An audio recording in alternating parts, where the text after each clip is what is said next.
सर्वप्रथम सर्वांना श्री स्वामी समर्थ. स्वामी महाराजांच्या कृपेने तुमच्या सर्व चांगल्या इच्छा पूर्ण होत ही स्वामींचरणी प्रार्थना करते आणि आजच्या व्हिडिओला सुरुवात करते. पौष कृष्ण करीदिन म्हणजे संक्रांतीच्या दुसऱ्या दिवसाला आपण किंक्रांत करीदिन म्हणून ओळखत असतो. बघा, संक्रांतीचा हा सण उत्सव 3 दिवसाचा असतो. पहिला दिवस भोगीचा, नंतर संक्रांतीचा आणि मग किंक्रांत करीदिन. बऱ्याच ठिकाणी किंक्रांतीला करीदिनीला अतिशय अशुभ वाईट दिवस म्हणून सुद्धा ओळखलं जातं. तर खरंच बरं का, करीदिन हा वाईट असतो का? तर संक्रांतीच्या दुसऱ्या दिवशी करीदिनाला देवी आईने किंक्रासूर किंकर या राक्षसाचा वध केला आणि सर्व प्रजेला सुख समृद्धी मिळवून दिली. म्हणून किंक्रांत म्हणून सुद्धा हा दिवस ओळखला जातो. वाईटावर चांगल्याचा, सत्याचा विजय म्हणून सुद्धा हा दिवस साजरा केला जातो.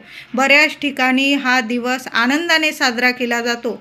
तर पण करीदिनीला काही गोष्टी जर आपण केल्या तर वर्षभर आपल्या मागे कटकट लागून जाते, अशी मान्यता आहे, पारंपरिक मान्यता आहे. आणि या गोष्टी काही खोट्या नाही. आपले पूर्वज जर सांगतात आपल्याला तर त्या गोष्टी आपण मानल्या तर खरंच आपल्या आयुष्यात सुख समृद्धी येते आणि आपल्या आयुष्यातून ज्या काही नकारात्मक गोष्टी असतात त्या दूर होतात. म्हणून करीदिनाला, संक्रांतीच्या दुसऱ्या दिवशी करीदिनाला आपण अशा गोष्टी केल्या पाहिजे की वर्ष कसं आपल्याला सुख समृद्धीचं जाईल आणि ज्या वाईट गोष्टी आहे त्यांचा नाश होऊन जाईल. म्हणून करीदिनाला सुद्धा खूप महत्त्व आहे.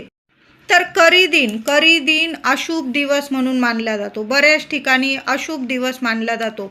या दिवशी चांगल्या कामाची सुरुवात केली जात नाही. आपल्या पूर्वजांपासून अशी मान्यता आहे की संक्रांतीचा दुसरा दिवस किंक्रांती म्हणजेच करी दिवस, या दिवशी चांगल्या कामांची सुरुवात केली जात नाही. म्हणजे कुठलंही शुभ काम असेल, लग्नाची बोलणी असेल किंवा घरात मंगल कार्य असेल, गृहप्रवेश असेल, नवीन घराची वास्तुशांती, गणेशपूजन, म्हणजे कुठल्याही व्यवसाय असेल, दुकान असेल, महिला काही हे करत असतील व्यवसाय वगैरे, माझे पुरुष दादा नवीन कामाची सुरुवात करायची असेल तर करीदिनाला हे शुभ कामं आपण सुरुवात करू नये. नाहीतर मग म्हणतात की या दिवशी जर आपण कुठल्या कामाची सुरुवात केली तर मग अशुभ ठरतं, आपल्याला कामात यश मिळत नाही, प्रगती मिळत नाही आणि ती कामं आपली तिथंच म्हणजे संपून जातात. त्या कामाला कधीच आपल्याला यश मिळत नाही असं करीदिनला म्हटलं जातं.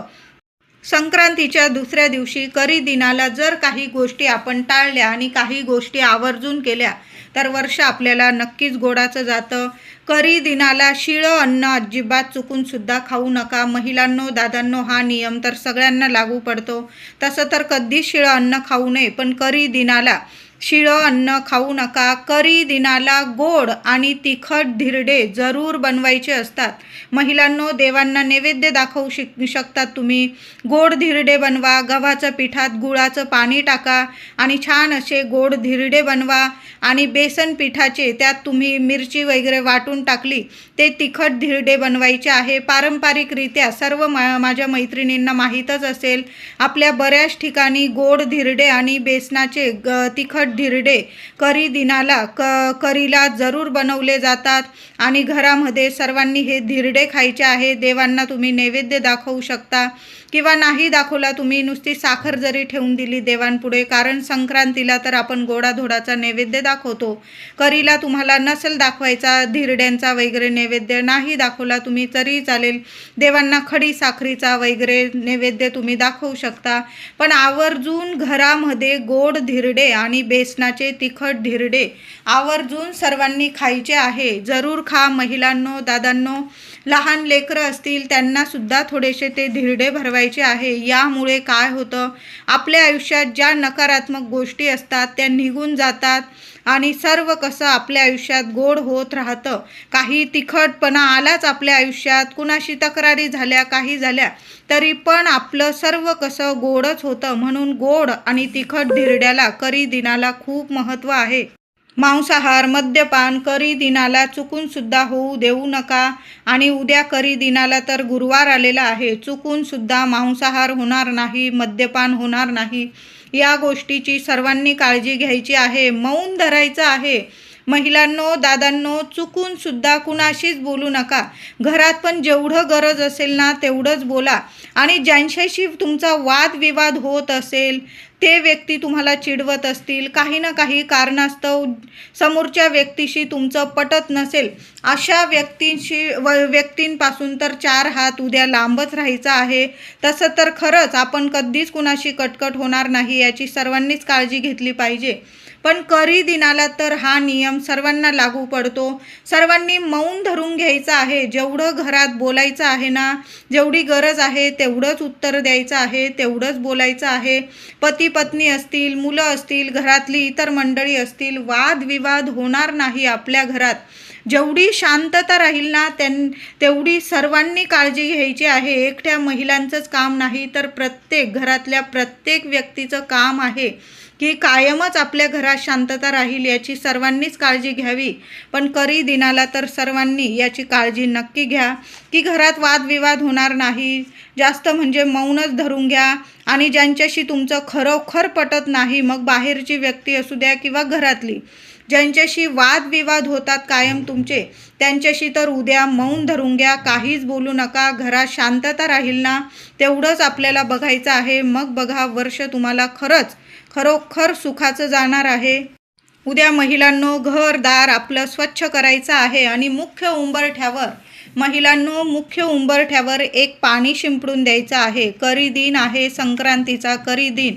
तर या दिवशी सकाळी अंघोळीनंतर तुम्ही पाणी शिंपडायचं आहे. तुम्ही अंघोळीआधी सुद्धा हे पाणी शिंपडू शकता, पण हे आपण पवित्र पाणी शिंपडत आहोत. आपल्या घरातली जी नकारात्मकता असते ती निघून जाण्यासाठी, आणि जी बाहेरील नकारात्मकता असते ना, आपल्या लक्ष्मण रेषावर येऊन थांबलेली असेल, ती सुद्धा निघून जाते, नष्ट होते त्या क्षणी. म्हणून रोज जरी तुम्ही हा उपाय केला, आता रोज नाही जमत, अशा तिथींना जर आपण उपाय केला ना, पौर्णिमा असेल, अमावस्या असेल किंवा हा करी दिन, या दिवशी तर आवर्जून हा उपाय करायचा आहे. थोडंसं पाणी घ्यायचं आहे तुम्हाला.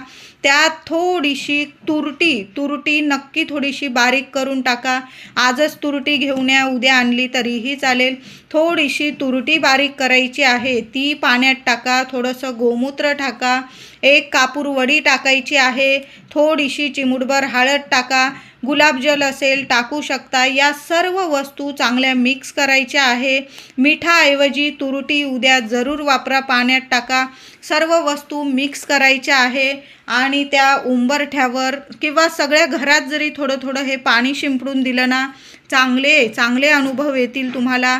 घरात जी नकारात्मकता असतील, विनाकारण तुमच्या घरात वादविवाद होत असेल, घरात लक्ष्मी थांबत नसेल, किंवा घरात काही वेळा बघा नकारात्मक वाटतं, आनंददायी वातावरण वाटत नाही, मग घर भाड्याचं असो किंवा स्वतःचं, हा उपाय सर्व महिलांनी आवर्जून करायचा आहे. कळालं असेल, थोडंसं पाणी घ्यायचं आहे, बारीकशी चिमूटभर तुरटीची पावडर टाका, 1 कापूर वडी बारीक कांडून टाका, थोडंसं गोमूत्र टाकायचं आहे, गुलाबजल टाका, थोडीशी चिमूटभर हळद टाका. या सर्व वस्तू नीट पाण्यात मिक्स करायच्या आहे आणि उंबरठ्यावर पाणी शिंपडून द्यायचं आहे. नंतर उंबरठा तुम्ही पुसून घेतला, हळद कुंकू वाहून पूजा जरी केली तरीही चालेल. पण सगळ्या घरात जरी हे पाणी शिंपडलं ना तुम्हाला चांगले अनुभव येतील. घरातली नकारात्मकता असेल, काही वास्तुदोष असेल, कुणाची नजरबाधा तुमच्या घराला, तुमच्या उंबरठ्याला, तुमच्या प्रगतीला, तुमच्या लेकराबाळांना लागलेली असेल, तिथंच नष्ट होईल. तुरटी खूप प्रभावी असते. घरातून, आयुष्यातून नकारात्मकता घालवण्यासाठी तुरटी खूप महत्त्वाची आहे. उद्या हे पाणी जरूर शिंपडा महिलांनो. मुलांना नजरबाधा झालेली असेल तर महिलांनो, 1 तुरटीचा खडा मुलांना किंवा पतिदेवांना तुमच्या झालेली असेल नजरबाधा, प्रगतीत अडथळे येत असतील, मूल लहान असो मोठे असो, मग शिक्षण नोकरीत अडथळे येत असतील, कामं होत नसेल तुमचे मुलांचे, तर काय करायचं आहे, मुलांना पूर्व पश्चिम उभं करायचं आहे. सकाळ संध्याकाळ उपाय करू शकतात. तर एक तुरटीचा खडा हातात घ्यायचा आहे.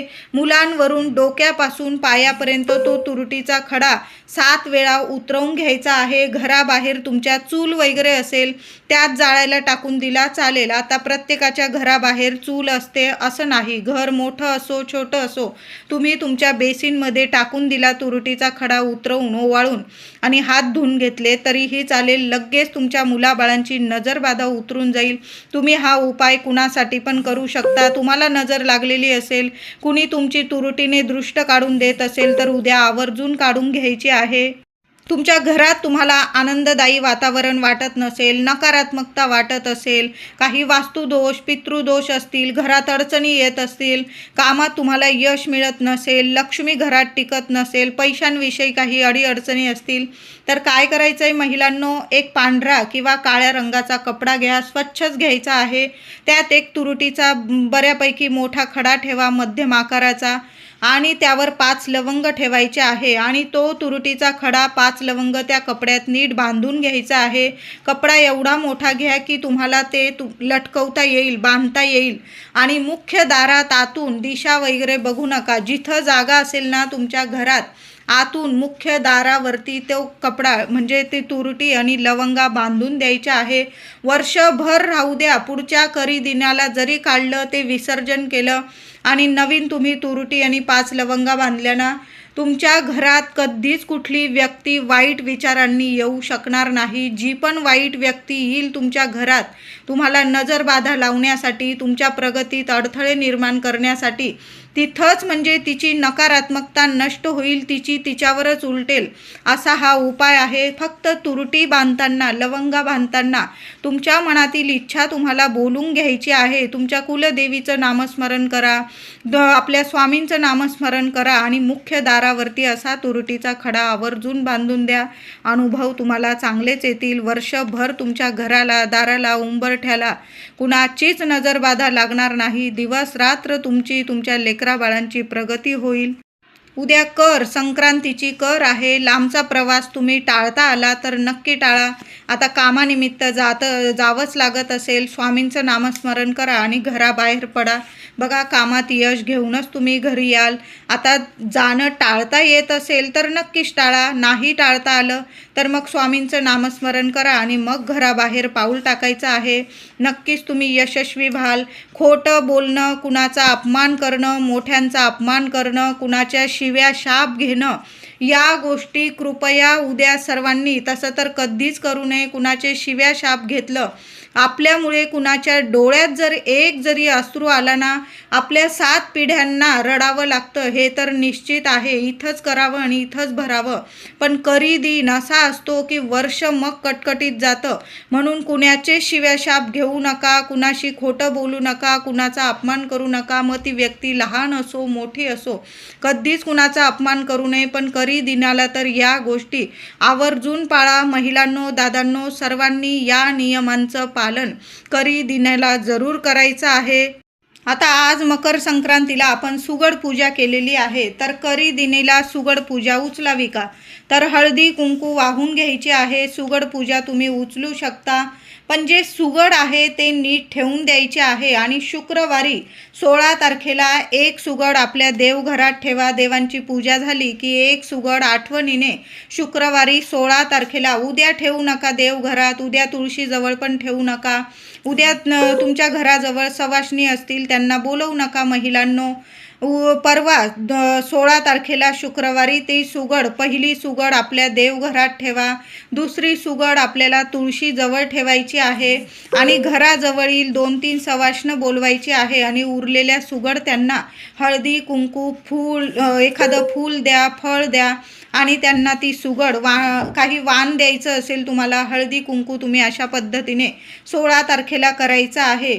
पण उद्या करू नका. उद्या ते सुगड जसे तसे तुम्ही उत्तर पूजा करून घ्यायची आहे. हळदी कुंकू वाहून तुम्ही दरवर्षी जशी उत्तर पूजा करता तशा पद्धतीने सुगडची उत्तर पूजा करून घ्या, काढून घ्या आणि 16 तारखेला तुम्ही ते सवाष्णींना द्या. आता कोणीच नाही आलं तर त्या सुगडमधील सर्व अन्न जे खायचं असेल पदार्थ ते तुम्ही स्वतः खायचं आहे, घरातल्या सर्व व्यक्तींनी खायचं आहे प्रसाद म्हणून.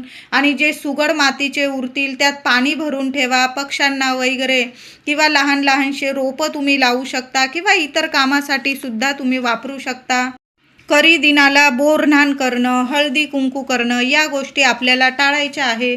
बाकी रथसप्तमीपर्यंत सर्वच दिवस शुभ आहे. तुम्ही रथसप्तमीपर्यंत कधीही तुम्ही घरात हळदी कुंकू बोरन्हाण वगैरे करू शकता 25 जानेवारीपर्यंत. पण करी दिनीला कुणीच महिलांनो बोरन्हाण लेकरांचे करू नका. हळदी कुंकू करायचं असेल तर उद्या करी दिनीला करू नका. उद्या वर्षाची मोठी कर म्हणजे संक्रांतीची कर आलेली आहे. घरात कुणाचं आरोग्य नीट नसेल, कुणाला बाधा झालेली असेल, तुम्हाला वाटत असेल की कुणी काहीतरी केलेलं आहे, मग घरातली व्यक्ती असू द्या किंवा तुम्हाला स्वतःला वाटत असेल की आपल्याला असा असा त्रास होत आहे, तर काय करायचं आहे, काही जास्त नाही. उद्या तुम्हाला वाटतंय की तुम्हाला खूप त्रास होत आहे, तर काळ्या रंगाचा घराजवळ कुत्रा असेल किंवा इतर रंग असेल आणि काळे चट्टे पट्टे असतील त्या कुत्र्यावर, तर त्या कुत्र्याला ताजी चपाती घ्यायची आहे, त्याला तेल लावायचं आहे तुम्हाला आणि स्वतःच्या हाताने त्या काळ्या रंगाच्या कुत्र्याला, ज्या व्यक्तीला त्रास आहे त्या व्यक्तीने स्वतःच्या हाताने काळ्या रंगाच्या कुत्र्याला आवर्जून ताज्या चपातीला तेल लावून ती चपाती स्वतःच्या हाताने खाऊ घालायची आहे. चपाती नसेल, तुम्ही भाकरीला जरी तेल लावून घेतलं, बाजरीची असू द्या, ज्वारीची असू द्या, तांदळाची असू द्या, जी भाकर असेल त्या तुकड्याला, भाकर तुकड्याला तेल लावा. भाकर नसेल, चपाती असेल, चपातीला तेल लावा. फक्त गोड काही खाऊ घालू नका, नाहीतर मग श्वानास तुम्ही म्हणजेच कुत्र्याला तुम्ही बिस्किट वगैरे खाऊ घालू शकता. पण करी दिनाला घरातली ताजी चपाती घ्या किंवा ताजी भाकरी घ्यायची आहे, तेल लावा आणि स्वतःच्या हाताने खाऊ घालायचे आहे. कधीच कुठल्याच कुत्र्याला, श्वानास, गाय असू दे किंवा श्वान असू दे किंवा कुठलाही प्राणी, कधीच शिळं अन्न त्याला खाऊ घालत जाऊ नका. नाहीतर मग नाही खाऊ घातलं तुम्ही तरीही चालेल, पण जे द्यायचं आहे अन्न, जे खाऊ घालायचं आहे ना, ते ताजं खाऊ घालायचं आहे. आपण जेवण्याआधी गाईला नैवेद्य द्यावा, कधी पण कुत्र्याला, श्वानास खाऊ घालावं आणि मग आपण जेवावं. बघा, बऱ्याचशा अडचणीतून आपल्याला नक्कीच मार्ग मिळतात. आणि उद्या तर करी दिन आहे. काळ्या रंगाच्या श्वानास, कुत्र्यास नक्की म्हणजे ताजी भाकरी घ्या, ताजी चपाती घ्या, त्याला तेल लावा आणि तुमच्या देवांचं, इष्टदेवांचं नामस्मरण करा आणि कुत्र्याला नक्कीच खाऊ घालायचं आहे.